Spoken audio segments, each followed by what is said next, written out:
Hey guys, welcome to my channel. My name is Ogechi. If this is your first time seeing me, you are welcome. I'm super excited to see you too.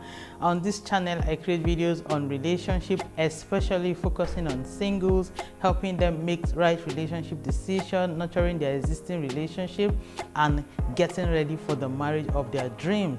I also create videos on faith, sharing my journey, my work with God, Bible study, prayers, and all of those. Then I also create videos on lifestyle, like the one I'll be doing today, showing you some things that I do personally that might be of help to you. So in today's video, I'll be talking about tips that will help you travel by air with a baby. So if you're going to be traveling on air with a newborn baby, this video is for you. And even if you don't have a baby yet, it's important you also watch, because everything might happen so fast. You just find yourself, when you now have a baby, you have a need to travel and you might not have the time to go searching for these informations again. So I do hope you enjoy it. Let us get right into it. Number one I'm going to be talking about is booking. So when you want to travel, whether on your own or with a baby, definitely you are going to book. And you can either book your travel online or you book it at the airport when you're traveling. I will recommend booking online because it will save you time and it will save you money. So if you book ahead of time, most airlines, you're going to have discount for booking ahead. So that will be my preferred choice. However, there are times when the journey is an emergency, you don't have time to plan, then you are left with no choice than to book right there at the airport. If that is your case, then by all means do that. Now, when you are booking, don't forget to include your baby. There's a space for that, so don't forget to include your baby. Let them know that you're also coming along with a child. Most time, if your baby is I think 2 years below, for most airlines, you're going to be paying just a percentage of the flight for the baby. So if your baby is 2 years or 3, but most, I think it should be 2, find out from them below. There is a charge that applies, so don't forget that. And that is going to be that on booking. Let's go to number 2. Number 2 is packing. So you're traveling with a baby, you need to pack very well. You need to pack right. I already have a video on packing, and I will try to link it somewhere in this video, so you can go see that and see what you need to pack if you'll be traveling with a baby. So at least it will give you some ideas on the things that you need to put in your bag. So for packing, flying with a baby, you need to pack properly. Pack the things that you need for your baby. And when you are packing, both for yourself and your baby, ensure that you pack in such a way that most of your luggage can be checked in. You want your hands free. You don't want to carry loads here and there. You're already carrying a baby and a carry-on luggage. The last thing you need is to still be dragging luggage here and there. So pack in a way that they can check in most of your baggage except your hand luggage. Okay, so I think that will be all for packing. Okay, now for your hand luggage, yes, that's where I want to really emphasize on. That's the one, your carry-on bag, which preferably I would recommend a tote bag like this one. It has space, is free and easy for you to access stuffs inside. So I will advise you have your baby diaper inside, your baby wipes, and feeding bottles if you are feeding. If you're still feeding from the bottle, if you have feeding bottle. For me, I was doing exclusive at the time of my travel, so I breastfed directly from my breast. Then if you have an extra clothes for your baby, then you should also have a covering cloth. Like when you want to breastfeed, you will need to cover your chest if you are going to be breastfeeding, because for privacy sake. So you need to have that cloth. And even if you are not breastfeeding from your breast, you want to cover your baby in case the AC is too much for the child in the plane.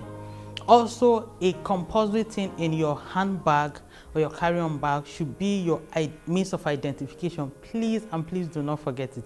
If you forget it, you will go back. So don't forget it. If you forget it, they won't let you pass. So for you, whether it's international passport, driving license, voter's card, any of those things can do. For your baby, a birth certificate will do.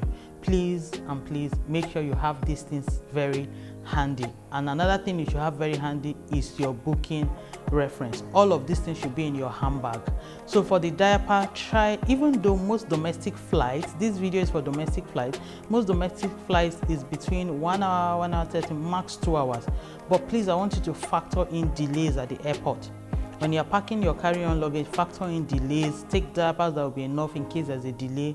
And also, if you're going to somewhere like Lagos to Kano, there's no direct flight, which means you're going to stop over at like Abuja, pick other passengers. All of these things will amount to delay, and that is why you need extra clothes in your bag. So depending on your flight, the airline you are taking, and the route you're going, how long it will take, all of those things should determine the quantity of food, diaper, wipe, all of these things you carry for your baby so that your baby is comfortable. If your baby is comfortable, you will be comfortable. Okay. Number three is dressing. See, you have to dress right. You just have to dress right because you are going with the baby. There are things you cannot afford to wear. Example, heels that you will not be comfortable in. Like on a normal day, you are comfortable on it. You can walk fine on it. That's your best footwear and all of that. But I'm talking on the day you are carrying a baby. You want to be as close to the ground as possible to avoid falling down. You don't want to be struggling with your steps and all of those things because of your baby. So I will advise you wear something like this, flat, comfortable, no fear of falling down and all of those. So dress right. And if you are going to be breastfeeding directly from your breast, please wear clothes that makes it easy for you to access your breast without having to expose the whole of your body. Okay, good. Then again, in your dressing, dress your baby properly. The aircraft is going to be cold, you already know that, so try to dress your baby. And also, depending on the general weather on the day of your journey, endeavor to dress your baby properly. Also, don't wear clothes that will make it uncomfortable for the baby to stay on your body, like clothes with a lot of accessories and rough edges and all of those things. It might be uncomfortable for your baby, and if she's cranky, trust me, you're not going to enjoy that flight. Now, the other thing and the last thing on your dressing is this baby carrier. You need to go with it. If you're not going with a stroller, which I don't think you need, that's just bulky and you will not have where to put it, except it's essential for where you are going to. If you're not going with that, try to have a baby carrier. It just frees your hand and make it easy for you to manage other stuff that are under your control. Okay, so number four tip I want to share with you is check-in. So number 4 is going to be check-in. So when you get to the airport, they are going to check in your luggage. Like I already said, pack in a way that they can check in most of your luggage so you are not struggling with carrying load into the plane. So if they are going to check in your bag, it has to be properly covered.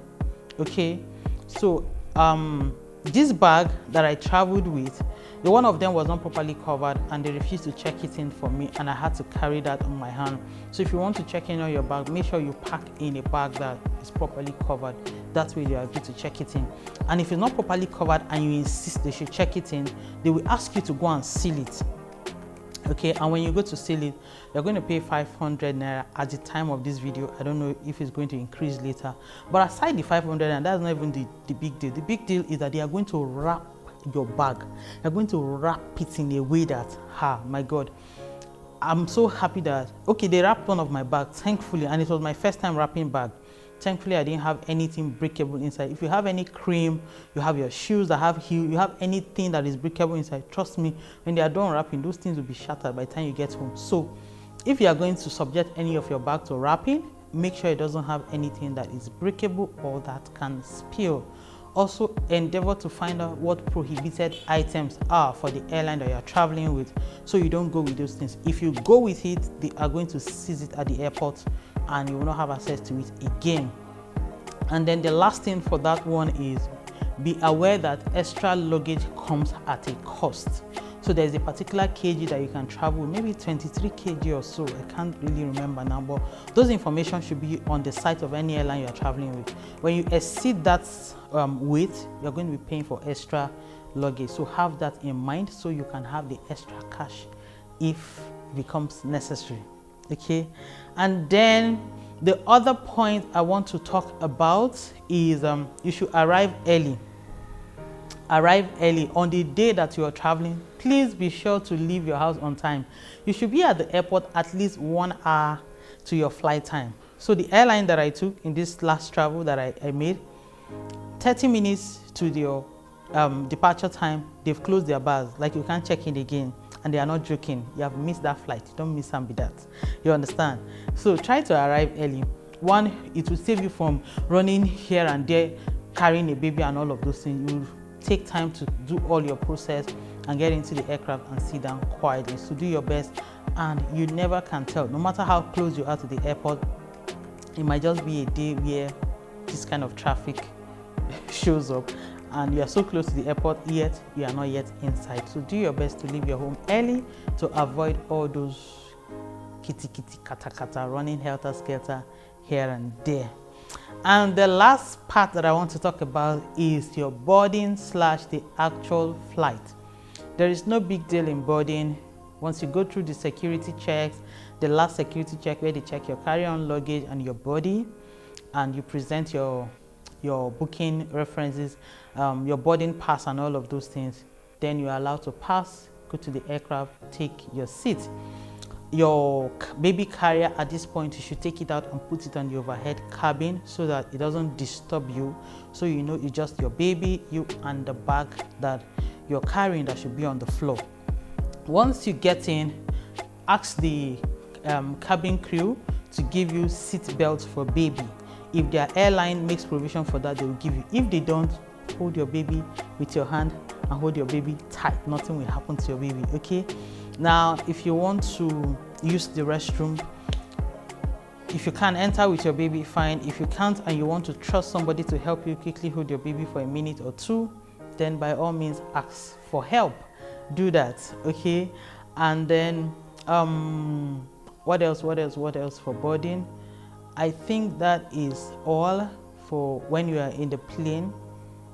For breastfeeding or feeding with bottle, it's advisable you do that during takeoff, so it can help with the baby's ear popping. And for you, an adult, it's advisable you chew gum so that the swallowing can also help your ear to pop.